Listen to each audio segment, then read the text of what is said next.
Testing 1, 2, 3, 1, 2, 3. Okay, this is lesson 4, the Civil War, some battles and events including Emancipation and the Gettysburg Address, which we will look at specifically in class as a primary document. Essential question: the effect of Lincoln's and purpose for Lincoln's issuing the Emancipation Proclamation. How did he meet his war goal? You should have, as we've seen in class here, if you're absent, you'll want to look through that and answer the questions to the map exercise that we'll use to break down the Emancipation Proclamation, put it onto a geographical map, and then discern and break down why it is that he decided to free the slaves in the manner in which he freed them and what that was all about. And that is our objective, to be able to do that with some 90% accuracy. Looking at a letter from Horace Greeley to understand his goal, and then from there, looking at the Emancipation Proclamation to see how he was going to achieve his goal, which was save the Union. Main idea: first couple of years of the war, complete disaster for the Union. No clear leadership in the form of a general who would be able to successfully fight and defeat the Southern armies. Conflict in the North about what the purpose of the war was going to be, about the Union, or about dismantling and destroying slavery. It was long and difficult those first 2 years, with not a lot of success except for in the West. Our key leaders here in the Civil War, in terms of leadership of the military side of things, we have Robert E. Lee of Virginia and Ulysses S. Grant, who will be appointed to be the ultimate commander of all the Union armies in the war here in the East. Once the war reaches its latter couple years, after proving that he is a guy that fights. Leaders of the Confederacy: Jefferson Davis and Vice President Alexander Stephens of the Confederacy, moving towards something that was a little more similar to what we first had as a constitution and a government, the Articles of Confederation, something a little more loose, a little more free, where the states had some more autonomy. The president, the Congress, not so much power. As they were very upset with that, of course, under the federal constitution that they were seceding from. And of course, we can see a little bit of the shared history and ideals that they have here with the image of George Washington in the center here of their motto and their seal, and God as their vindicator. Everybody kind of believed God was on their side, except Lincoln said, let's hope that we are on God's side. A point of view of Jefferson Davis. We'll see multiple visual images here during the Civil War, and have so far. It's important to look at them and utilize them to help understand points of view. If you look at this one, you can definitely see a point of view about President Jefferson Davis. This looks like one of those psychological ink blot tests that you may have seen before. Before the war, going to the war, this is what Jeff Davis looks like, a nice warrior. You can kind of figure out what he looks like otherwise here. War aims and goals. This is not in your notes, but you're going to need to add it to your notebook. Didn't get into your outline, but the Southern goal is to really become an independent nation, and that really means just fighting long and hard enough to convince the North that the war is too costly, not worth it. Let them go ahead and be their own country, which there are pretty strong forces, including forces from the Democratic Party, who really want that to happen. Just let them go. The North's goal, of course, restore the Union. How? They really have to invade the South and force it back into the Union.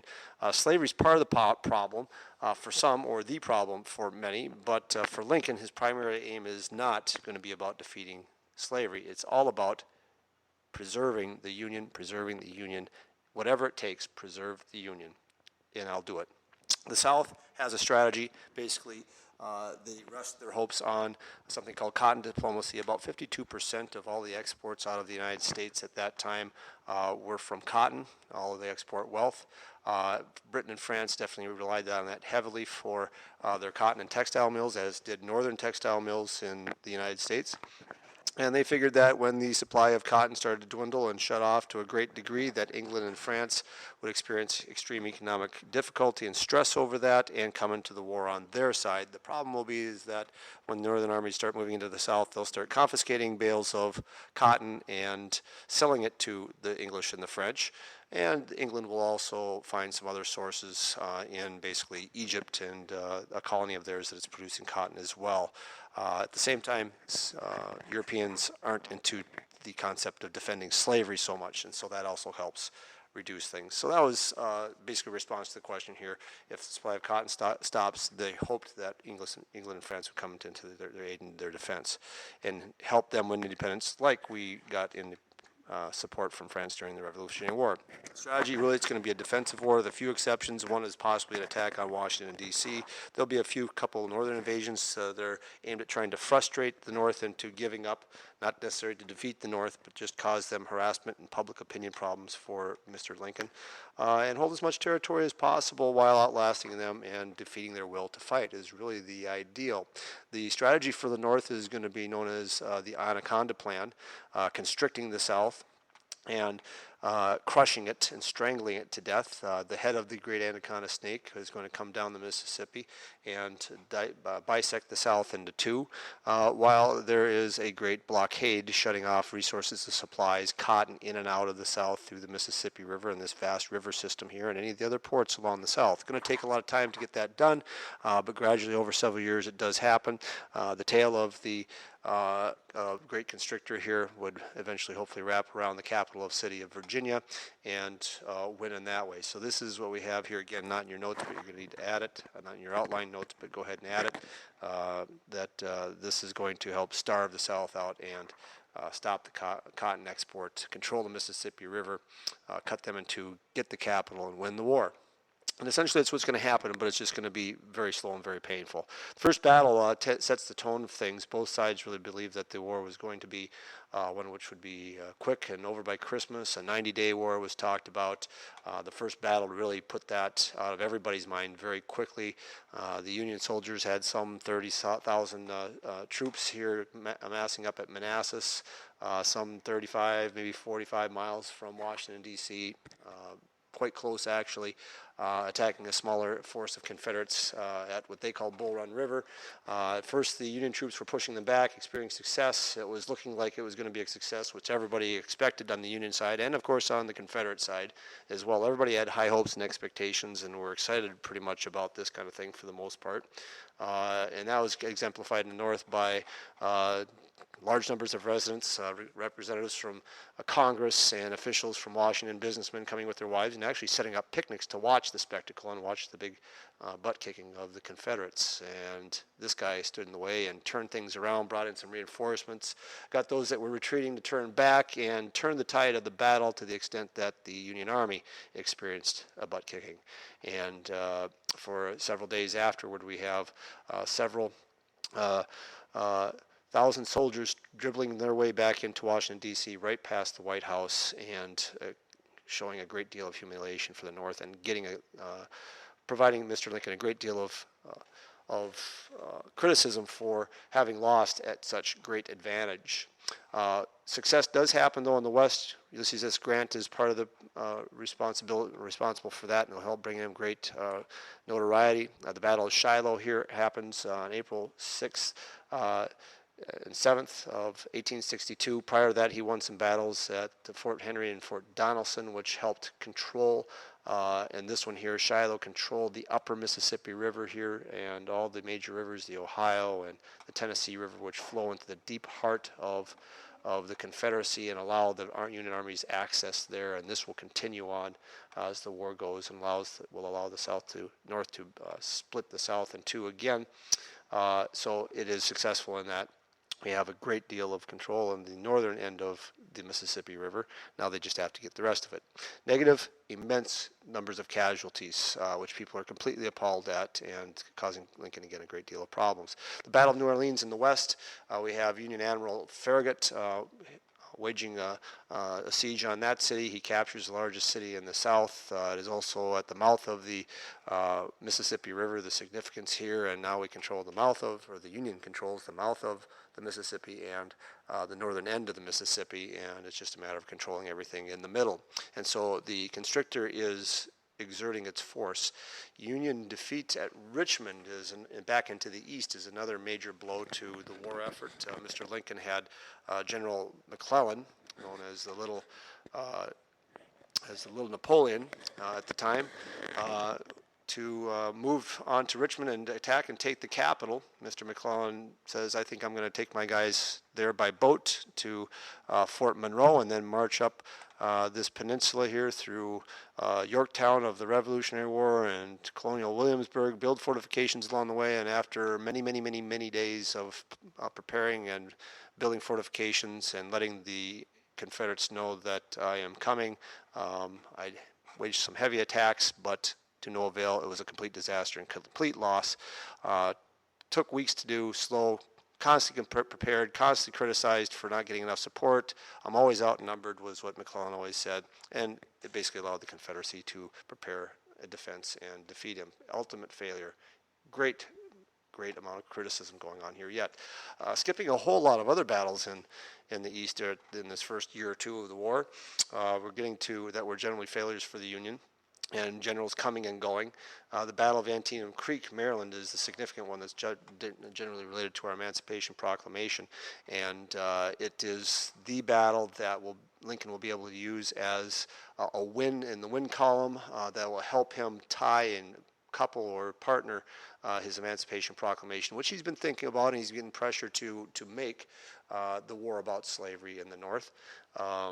For a good while now. It's going to allow him to maybe not look desperate and go ahead and make that announcement to make that happen. Bloodiest day of the war. It is a Union victory in that the plans for the invasion were found through an old Confederate camp and by some Union soldiers, and General McClellan was able to defeat him near Antietam Creek, but he let the Confederate armies escape back into the South. And looking at the map here, you can see what the goal or agenda here of the Confederates was to get into the heart of the Union or into the backyard of the Union, backyard of Washington, D.C., Pennsylvania. Gettysburg is just up in this area, up in here, and to cause disruption and maybe perhaps cause some anger in the North with a victory there, and cause the North to maybe just have to bow out of the war through public pressure. But he didn't destroy the rebel army in that, and Lincoln's furious, and he replaces and fires him and replaces him with General Ambrose Burnside. And you can see the Burnside burns there. First real victory really allows him to make this drastic announcement we talked about before. The Emancipation Proclamation frees slaves in those states that are in rebellion only, all right, which is allowing him to do so constitutionally and legally. As Commander-in-Chief, he can remove the threat, hopefully, and restore the Union by taking away a major source of labor that is supporting the rebellion. But he does not emancipate those slaves in our border states of Missouri and Maryland and Delaware and Kentucky, because he fears that this could cause unrest there, cause them to rebel and secede, and further hampering his cause. And so it was a mixed message here about slavery, but it does kind of make the war about slavery, but it's still, in his rationalization for it, it's to restore the Union and to suppress the rebellion. I'm freeing those that are in rebellion. I'm taking away resources they're using to fight and resist, but I'm not doing it here. Didn't include either Tennessee, the slaves in Tennessee or in West Virginia. These 48 states here were not in rebellion and actually were more Union in thinking and mindedness. This will actually become West Virginia, and Tennessee had Union armies in there by 1862, so the slaves here weren't freed either. And so it was a very calculated formula here to gradually introduce this idea with the purpose of restoring the Union. It was an executive order, doesn't require the approval of Congress, didn't free everybody, slaves there immediately or everywhere, of course, as we saw, and the goal was really to devastate the South economically. Ultimately, the majority of slaves will flee from their masters and their homes when the Union armies come in reach, and will do so in the thousands. And when those Union armies arrive, and making the statement also means that Britain and France will for sure never fight against the Union, because now the issue of slavery has become a part of it, and slavery's been long gone in Europe for a good while, and the populace in those two countries would not support a war like that. And so that gets to, again, emphasizing the importance of the border states. These states did not secede. They are states that have slavery and allow for slavery, but there's some union-minded thinking here. These are the states also that probably saw some of the most significant splits in families. Mary Todd Lincoln from Kentucky had 3 brothers that fought in the war, but he doesn't want to exacerbate or irritate them. He must keep them in the Union, thus the reason why he worded the Emancipation as he did. So slavery is still legal there. There's ties to the North. There's also a good deal of manufacturing here that the South could use. Major rivers like the Ohio River and the Mississippi run through these places as well. These are essential to the defense and the maintenance of the Union, and to the defense also of Washington, D.C.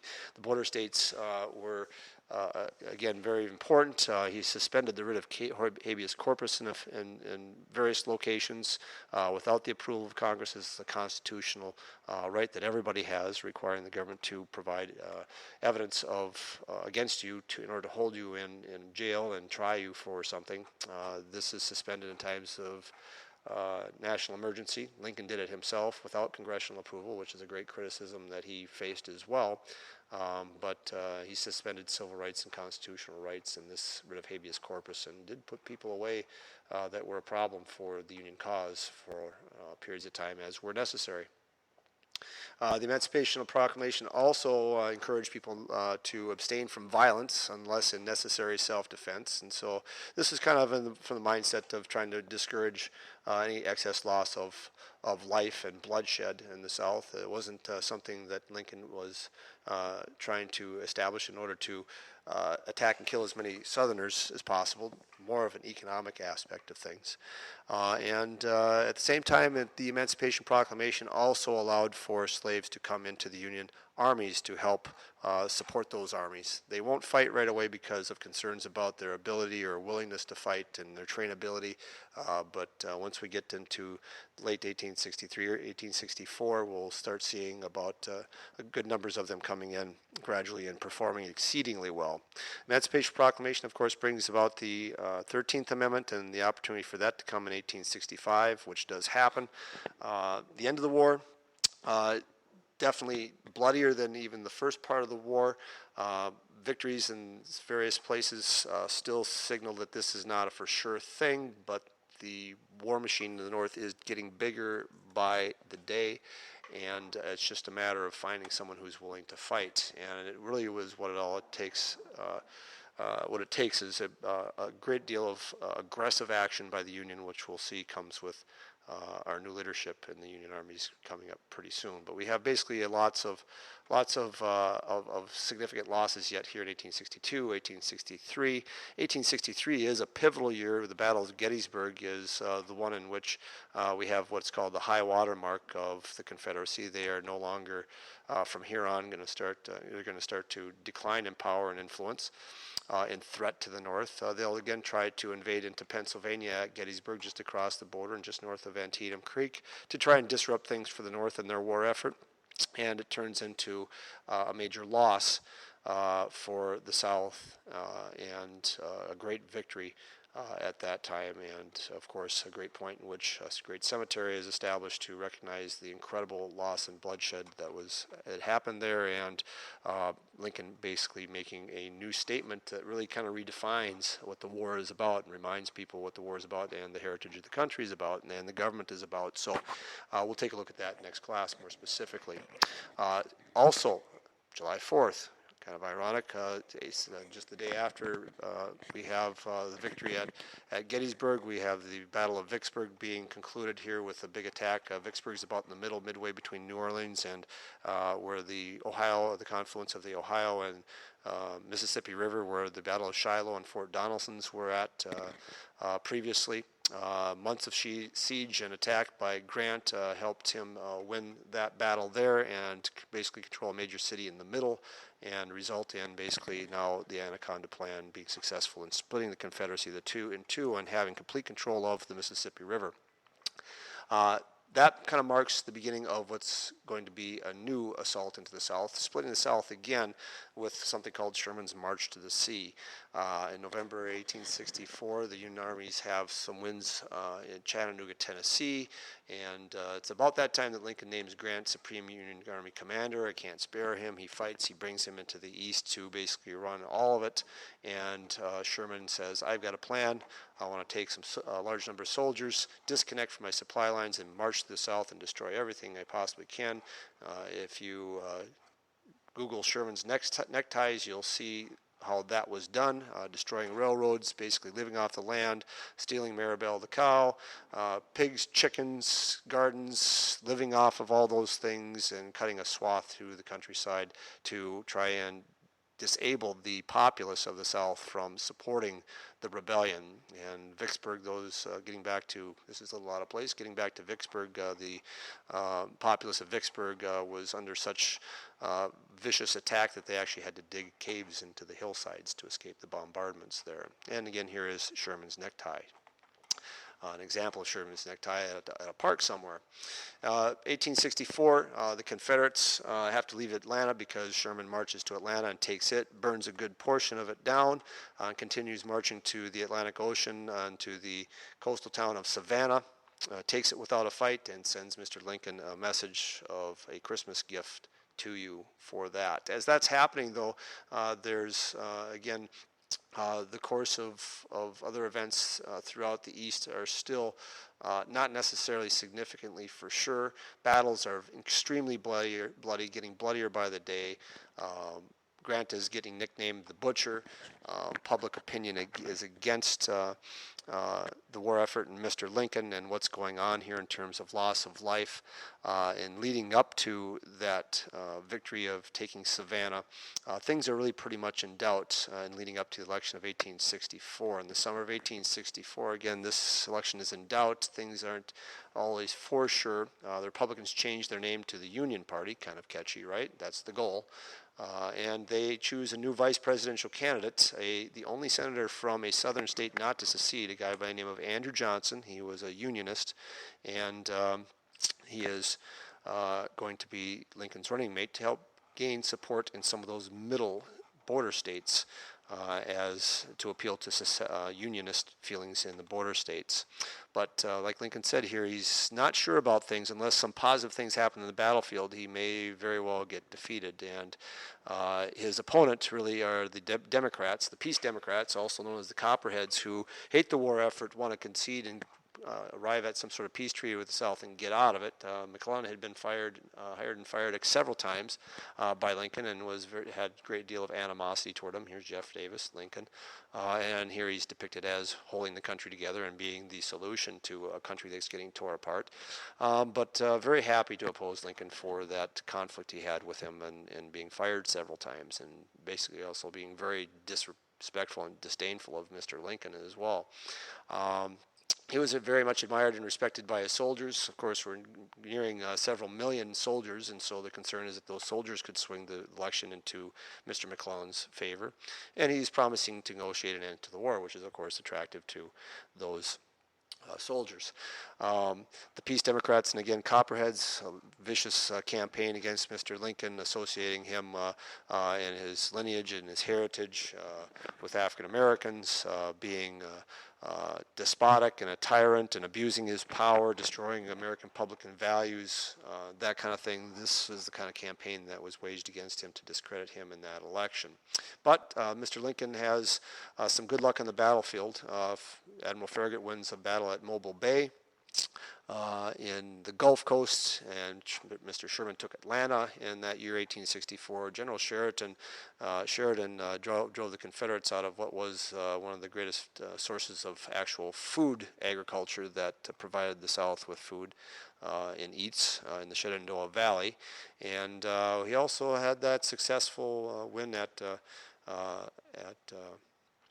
some other battles in the South that helped swing things around, and he wins about 55% of the popular vote, and he wins the election. And the message then in his second inaugural address is, in his plan he's thinking about what the reconstruction, the after-war period is going to look like, and his words really are very lenient. Slavery has divided the nation, but we must bind our wounds with charity for all and malice, no hateful angry actions toward none, despite the fact that we have incredible amounts of loss of life here. By the end, it'll be about 630,000 today. They're estimating it might have even been more around the 700,000 plus range of people who have died in this Civil War. The surrender comes at Appomattox Courthouse on April 2nd, 1865, and Lee had tried to unite his troops around General Johnston there at Appomattox Courthouse and continue the fight, but they get surrounded by much larger Union forces, and Lee, despite his officer's suggestion of scattering and fighting as guerrilla fighters in the mountains of the Appalachian Mountains, rejects it and says, "That's it, we're done," and they meet in a private home at Appomattox Courthouse, which is the room right here. Surrender terms: surrender your arms, go home, keep your horses, 3 days worth of food, and soon after, most other Confederate forces surrender in the coming months. But it takes a few months. This is the last major battle at Appomattox, but the fighting kind of continues in some other remote areas throughout the South, but that'll get mopped up with time. But the question becomes, how should the South be punished, or should they be punished at all? What does the Reconstruction look like? In the war, in the last year of the war, Lincoln had announced that plan. We'll take a look at that starting with the next unit. But the big question is, what does this look like? And this is going to be a very divisive issue for what is going to become known as the Second Civil War, and that is the reconstruction of very violent and bloody time. The end.